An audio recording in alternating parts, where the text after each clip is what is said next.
നമസ്കാരം. ബംഗ്ലാദേശിൽ നിന്ന് പലായനം ചെയ്തെത്തിയ മുൻ പ്രധാനമന്ത്രി ഷെയ്ഖ് ഹസീനയുടെ സുരക്ഷാ ക്രമീകരണങ്ങൾ നേരിട്ട് വിലയിരുത്തിയിരിക്കുകയാണ് ദേശീയ സുരക്ഷാ ഉപദേഷ്ടാവ് അജിത് ഡോവൽ. അതീവ സുരക്ഷയിലാണ് ഹസീനയെ ഇന്ത്യയിലേക്ക് എത്തിച്ചത്.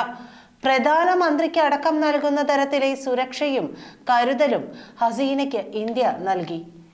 ഷെയ്ഖ് ഹസീനയുടെ സൈനിക വിമാനം ധാക്കയിൽ നിന്ന് ഇന്ത്യയെ ലക്ഷ്യമാക്കി പുറപ്പെട്ടെന്ന വിവരം ലഭിച്ചതോടെ ദേശീയ സുരക്ഷാ ഉപദേഷ്ടാവ് അജിത് ഡോവൽ ഇടപെടൽ തുടങ്ങി. പ്രധാനമന്ത്രി നരേന്ദ്രമോദിയുമായും ചർച്ച നടത്തി. തിങ്കളാഴ്ച വൈകിട്ട് 3 മണിയോടെയാണ് ബംഗ്ലാദേശിൽ നിന്ന് ഇന്ത്യൻ അതിർത്തി ലക്ഷ്യമാക്കി താഴ്ന്നു പറന്ന വിമാനം വ്യോമസേനയുടെ റഡാറിൽ പതിഞ്ഞത്. ഇതോടെ വ്യോമസേന ചീഫ് മാർഷൽ വി.ആർ. ചൗധരി, കരസേനാ മേധാവി ജനറൽ ഉപേന്ദ്ര ദ്വിവേദി എന്നിവർ സ്ഥിതിഗതികൾ സൂക്ഷ്മമായി നിരീക്ഷിച്ചു. എല്ലാം ഏകോപിപ്പിച്ചത് ഡോവലും. പാകിസ്ഥാനിൽ സർജിക്കൽ സ്ട്രൈക്ക് കാലത്ത് ഏകോപനം ഇന്ത്യ നടത്തിയിരുന്നു.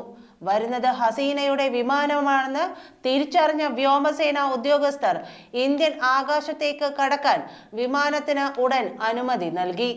വിമാനത്തിന്റെ സുരക്ഷ ഉറപ്പുവരുത്താൻ ബംഗാളിലെ ഹാഷിമാര വ്യോമതാവളത്തിലെ 101 സ്ക്വാഡ്രനിൽ നിന്ന് 2 റഫാൽ യുദ്ധവിമാനങ്ങളെ അയച്ചു. ബീഹാറിലും ജാർഖണ്ഡിലുമായി ഇവ വിമാനത്തിന് സുരക്ഷയൊരുക്കി. അങ്ങനെ സുരക്ഷിതമായി വിമാനം ഇന്ത്യൻ മണ്ണിൽ ഇറങ്ങി. പിന്നാലെ യോഗങ്ങളും നടന്നു. ഇന്റലിജൻസ് ഏജൻസി മേധാവിമാരുമായും General Dwivedi, Lieutenant General Johnson Philip Mathew എന്നിവർ ഉന്നതതല യോഗം ചേർന്നു.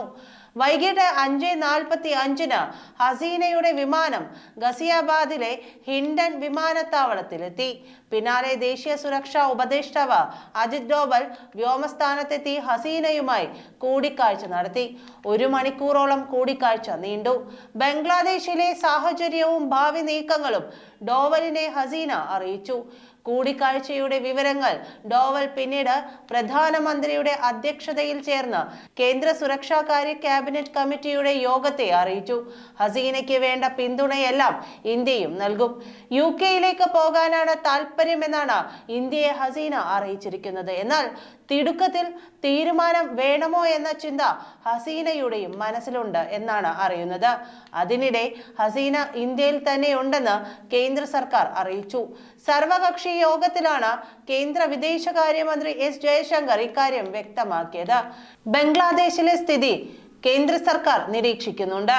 കേന്ദ്ര സർക്കാരിന്റെ നടപടികൾക്ക് യോഗത്തിൽ പങ്കെടുത്ത രാഹുൽ ഗാന്ധിയും KC വേണുഗോപാലും പിന്തുണ അറിയിച്ചു. ബംഗ്ലാദേശിലുള്ള ഇന്ത്യക്കാരെ ഒഴിപ്പിക്കുന്നതിലും ചർച്ച നടന്നു. ഇന്ത്യക്കാരുടെ സുരക്ഷ ഉറപ്പാക്കണമെന്ന് യോഗത്തിൽ കോൺഗ്രസ് ആവശ്യപ്പെട്ടു. 13,000-ഓളം പേർ നിലവിൽ ബംഗ്ലാദേശിലുണ്ട്. ബംഗ്ലാദേശിൽ തിരഞ്ഞെടുപ്പ് മുതൽ തുടങ്ങിയ വിഷയങ്ങളാണെന്ന് സർക്കാർ യോഗത്തിൽ അറിയിച്ചു. ബംഗ്ലാദേശ് സേനയുമായി സമ്പർക്കത്തിലാണ്. കലാപത്തിൽ വിദേശ ഇടപെടലുണ്ടോ എന്ന് ഇപ്പോൾ പറയാനാവില്ലെന്ന് വിദേശകാര്യമന്ത്രി എസ് ജയശങ്കർ പറഞ്ഞു.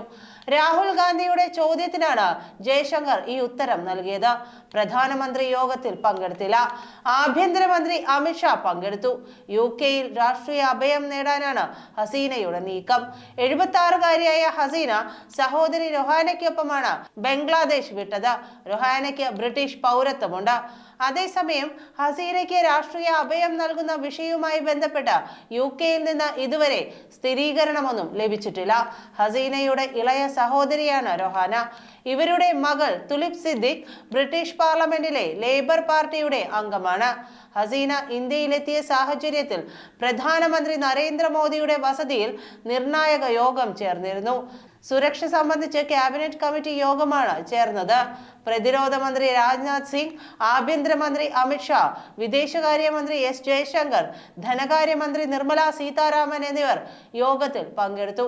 വിദേശകാര്യമന്ത്രി ജയശങ്കർ ബംഗ്ലാദേശിലെ സ്ഥിതിഗതികൾ പ്രധാനമന്ത്രി നരേന്ദ്രമോദിയെ ധരിപ്പിച്ചു. മുതിർന്ന ഉദ്യോഗസ്ഥരും യോഗത്തിൽ പങ്കെടുത്തു. നന്ദി.